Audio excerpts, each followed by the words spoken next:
8. Jesper. Jesper stared at Wyland. "Of course you're a councilman's kid," he burst out laughing. "That explains everything." He knew he should be angry at Kaz for holding back yet another vital piece of information, but right now, he was just enjoying watching the little revelation of Wyland Van Eck's identity go careening around the room like an ornery colt kicking up dust. Wyland was red-faced and mortified. Nina looked stunned and irritated. The Fjerdan just seemed confused. Kaz appeared utterly pleased with himself, and of course, Inej didn't look remotely surprised. She gathered Kaz's secrets and kept them as well. Jesper tried to ignore the pang of jealousy he felt at that. Wyland's mouth opened and closed, his throat working. "You knew?" he asked Kaz miserably. Kaz leaned back in his chair, one knee bent, his bad leg stretched out before him. "Why do you think I've been keeping you around?" "I'm good at demo." "You're passable at demo. You're excellent at hostage." That was cruel, but that was Kaz. And the barrel was a far rougher teacher than Kaz could ever be. At least, this explained why Kaz had been coddling Wyland and sending jobs his way. "It doesn't matter," said Jesper. "We should still take Rask and leave this baby merch on lockdown in Ketterdam." "I don't trust Rask." "And you trust Wyland Van Eck?" Jesper said incredulously. "Wyland doesn't know enough people to cause us real trouble." "Don't I have some say in this?" complained Wyland. "I'm sitting right here." Kaz raised a brow. "Ever had your pocket picked, Wyland?" Not that I know of." "Been mugged in an alley?" "No." "Hung over the side of a bridge with your head in the canal?" Wyland blinked. "No, but ever been beaten until you can't walk?" "No." "Why do you think that is?" It's been 3 months since you left your daddy's mansion on the Geldstraat. Why do you suppose your sojourn in the barrel has been so blessed?" "Lucky, I guess," Wyland suggested weakly. Jesper snorted. "Kaz is your luck, merchling. He's had you under Dreg's protection. Though you're so useless, up until this minute, none of us could figure out why." "It was perplexing," Nina admitted. "Kaz always has his reasons," murmured Inej. "Why did you move out of your father's house?" Jesper asked. "It was time," Wyland said tightly. "Idealist? Romantic? Revolutionary?" "Idiot," suggested Nina. "No one chooses to live in the barrel if he has another option." "I'm not useless," Wyland said. "Rask is the better demo man," Inej began. "I've been to the ice court with my father. We went to an embassy dinner. I can help with the plans." "See that? Hidden depths." Kaz tapped his gloved fingers over the crow's head of his cane. "And I don't want our only leverage against Van Eck cooling his heels in Ketterdam while we head north. Wyland goes with us. He's good enough at demo, and he's got a fine hand for sketching, thanks to all those pricey tutors." Wyland blushed deeper, and Jesper shook his head. "Play piano, too?" "Flute," said Wyland defensively. "Perfect." "And since Wyland has seen the ice court with his very own eyes," Kaz continued, "he can help keep you honest, Helvar." The Fjerdan scowled furiously, and Wyland looked a little ill. "Don't worry," Nina said. "The glower isn't lethal." Jesper noted the way Matthias's shoulders bunched every time Nina talked. He didn't know what history they were chewing on, but they'd probably kill each other before they ever got to Fjerda. Jesper rubbed his eyes. He was low on sleep and exhausted after the excitement of the prison break, and now his thoughts were buzzing and jumping at the possibility of 30 million Kruger. Even after Per Haskell got his 20%, That would leave 4 million for each of them. What could he do with a pile of scratch that big? Jesper could just imagine his father saying, "Land yourself in a pile of shit twice as big." Saints! He missed him. Kaz tapped his cane on the polished wood floor. "Take out your pen and proper paper, Wylan. Let's put Helvar to work." Wylan reached into the satchel at his feet and pulled out a slender roll of butcher's paper, followed by a metal case that held an expensive-looking pen and ink set. "How nice," Jesper noted. "A nib for every occasion." "Start talking," Kaz said to the Fjärden. "It's time to pay the rent." Matthias directed his furious gaze at Kaz, definitely a mighty glower. It was almost fun to watch him pit it against Kaz's shark-like stare. Finally, the Fjärden shut his eyes, took a deep breath, and said, "The ice court is on a bluff overlooking the harbor at Gerholm. It's built in concentric circles like the rings of a tree." The words came slowly, as if speaking each one was causing him pain. First, the ring wall, then the outer circle. It's divided into 3 sectors. Beyond that is the ice moat. Then, at the center of everything, the White Island. Wylan began to sketch. Jesper peered over Wylan's shoulder. "That doesn't look like a tree. It looks like a cake." "Well, it is sort of like a cake," Wylan said defensively. "The whole thing is built on a rise." Kaz gestured for Matthias to continue. "The cliffs are unscalable, and the northern road is the only way in or out. You'll have to get through a guarded checkpoint before you even reach the ring wall." "2 checkpoints," said Wylan. "When I was there were 2. "There you have it," Kaz said to Jesper. "Marketable skills. Wylan is watching you, Helvar." "Why 2 checkpoints?" Inej asked. Matthias stared at the black walnut slats of the floor and said, "It's harder to bribe 2 sets of guards. The security at the court is always built with multiple fail-safes, if you make it that far." "We, Helvar, if we make it that far," corrected Kaz. The Fjärden gave the barest shrug. "If we make it that far. The outer circle is split into 3 sectors: the prison, the Druskala facilities, and the embassy, each with its own gate in the ring wall. The prison gate is always functioning, but it's kept under constant armed surveillance. Of the 2 others, only one is ever operational at any given time." "What determines which gate is used?" asked Jesper. "The schedule changes each week, and guards are only given their postings the night before." "Maybe that's a good thing," said Jesper. "If we can figure out which gate isn't running, it won't be manned or guarded. There are always at least 4 guards on duty, even when the gate isn't in use." "Pretty sure we can handle 4 guards." Matthias shook his head.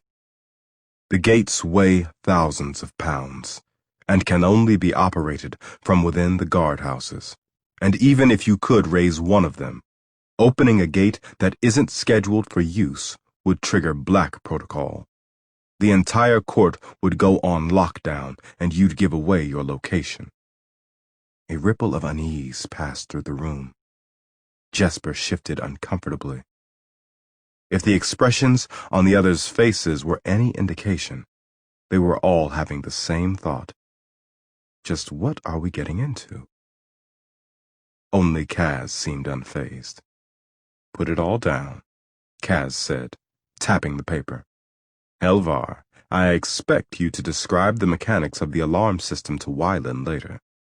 Matthias frowned. "I don't really know how it works. It's some kind of series of cables and bells." "Tell him all you know. Where will they be keeping Boyul Bayur?" Slowly, Matthias rose and approached the plans taking shape beneath Wyland's pen. His movements were reluctant, as wary as if Kaz had told him to pet a rattler. Probably here, the Fjerdan said, resting his finger on the paper. The prison sector. The high-security cells are on the topmost floor. It's where they keep the most dangerous criminals. Assassins. Terrorists. Grisha? Nina asked. Exactly, he replied grimly.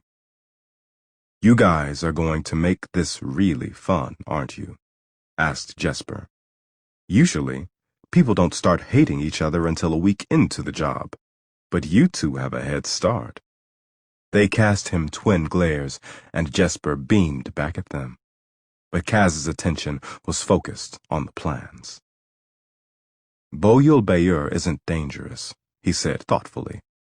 At least, not in that way. I don't think they'll keep him locked up with the rabble.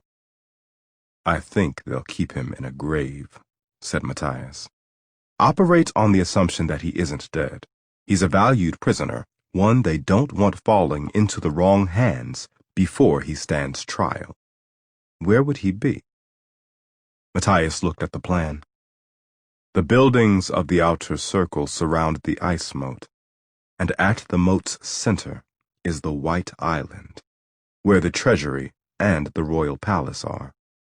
It's the most secure place in the ice court. Then that's where Boyul Bayur will be, said Kaz. Matthias smiled. Actually, it was less a smile than a baring of teeth. He learned that grin at Hellgate, thought Jesper. Then your quest is pointless, Matthias said. There is no way a group of foreigners is going to make it to the White Island. Don't look so pleased, Helvar. We don't get inside. You don't get your pardon. Matthias shrugged. I can't change what is true. The ice moat is watched from multiple guard towers on the White Island, and a lookout atop the Elder Clock. It's completely uncrossable except by way of the glass bridge, and there's no way onto the glass bridge without clearance. Hringkala is coming, Nina said. Be silent, Matthias snapped at her. Pray, don't, said Kaz. Hringkala. It's the day of listening, when the new Druskala are initiated on the White Island. Matthias's knuckles flexed white. You have no right to speak of those things. They're holy. They're facts. The Fjerdan royals throw a huge party with guests from all over the world, and plenty of the entertainment comes straight from Ketterdam. Entertainment? Kaz asked. Actors, dancers, a comedy brute troupe, and the best talent from the pleasure houses of West Stave. I thought Fjerdans didn't go in for that sort of thing, said Jesper. Inej's lips quirked. You've never seen Fjerdan soldiers on the staves? I meant, when they're at home, Jesper said. It's the one day a year they all stop acting so miserable and actually let themselves have a good time, Nina replied. Besides, only the Druskala live like monks. A good time needn't involve wine and flesh, Matthias sputtered. Nina batted her glossy lashes at him. You wouldn't know a good time if it sidled up to you and stuck a lollipop in your mouth. She looked back at the plans. The embassy gate will have to be open. Maybe we shouldn't worry about breaking into the ice court. Maybe we should just walk in with the performers. This isn't the hell show, said Kaz. It won't be that easy. Visitors are vetted weeks before they arrive at the ice court, Matthias said. Anyone entering the embassy will have their papers checked and checked again. Fjerdans aren't fools. Nina raised a brow. Not all of them, at least. Don't poke the bear, Nina, Kaz said. We need him friendly. When does this party take place? It's seasonal, Nina said, on the spring equinox. 2 weeks from today, noted Inej. Kaz cocked his head to one side. His eyes focused on something in the distance. Scheming face, Jesper whispered to Inej. She nodded. Definitely. Is the White Rose sending a delegation? Kaz asked. Nina shook her head. I didn't hear anything about it. Even if we go straight to Gerholm, Inej said, we'll need most of a week to travel. There isn't time to secure documents or create cover that will bear up under scrutiny. We're not going through the embassy, said Kaz. Always hit where the mark isn't looking. Whose mark? Asked Wylan. Jesper burst out laughing. Oh, saints, you are something. The mark, the pigeon, the cozy, the fool you're looking to fleece. Wylan drew himself up. I may not have had your education, but I'm sure I know plenty of words that you don't.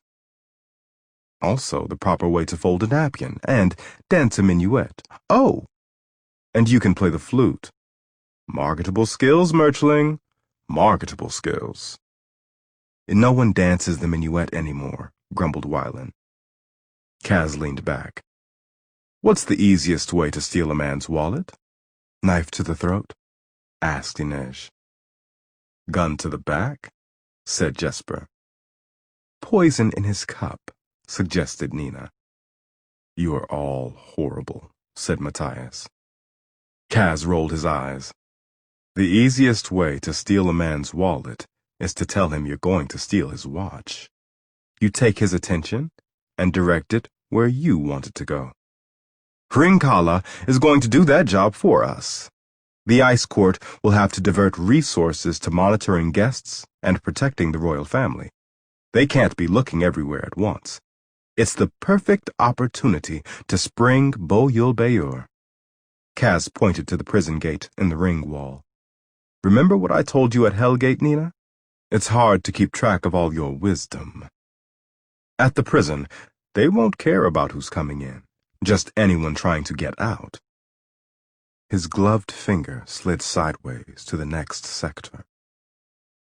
At the embassy, they won't care who's going out. They'll just be focused on who's trying to get in. We enter through the prison, leave through the embassy. Helvar, is the elder clock functional? Matthias nodded. It chimes every quarter hour. It's also how the alarm protocols are sounded. It's accurate? Of course. Quality feared in engineering, Nina said sourly. Kaz ignored her. Then we'll use the elder clock to coordinate our movements. Will we enter disguised as guards? Wylan asked. Jesper couldn't keep the disdain from his voice. Only Nina and Matthias speak Fjerdan. I speak Fjerdan, Wylan protested. Schoolroom Fjerdan, right? I bet you speak Fjerdan about as well as I speak Moose. Moose is probably your native tongue, mumbled Wylan. We enter as we are, Kaz said, as criminals. The prison is our front door. Let me get this straight, said Jesper. You want us to let the Fjerdans lock us in jail. Isn't that what we're always trying to avoid? Criminal identities are slippery. It's one of the perks of being a member of the troublemaking class. They'll be counting heads at the prison gate, looking at names and crimes, not checking passports or examining embassy seals. Because no one wants to go to prison, Jesper said. Nina rubbed her hands over her arms. I don't want to be locked up in a Fjerdan cell. Kaz flicked his sleeve, and two slender rods of metal appeared between his fingers. They danced over his knuckles, then vanished once more. Lockpicks? Nina asked. You let me take care of the cells, Kaz said. Hit where the mark isn't looking, mused Inej. That's right, said Kaz. And the Ice Court is like any other mark. One big white pigeon, ready for the plucking. Will Yul Bayur come willingly? Inej asked. Van Eck said the council gave Yul Bayur a code word when they first tried to get him out of Shuhan, so he'd know who to trust. Seshue. It will tell him we've been sent by Kirch. Seshue, Wylan repeated. trying the syllables clumsily on his tongue. What does it mean? Nina examined a spot on the floor and said, Heartsick. This can be done, said Kaz, and we're the ones to do it. Jesper felt the mood shift in the room as possibility took hold. It was a subtle thing, but he'd learned to look for it at the tables. The moment a player came awake to the fact that he might have a winning hand. Anticipation tugged at Jesper, a fizzing mix of fear and excitement that made it hard for him to sit still. Maybe Matthias sensed it too, because he folded his huge arms and said, You have no idea what you're up against. But you do, Halvar. I want you working on the plan of the ice court every minute until we sail. No detail is too small or inconsequential. I'll be checking on you regularly. Inez traced her finger over the rough sketch Wylan had produced. A series of embedded circles. It really does look like the rings of a tree, she said. No, said Kaz. It looks like a target.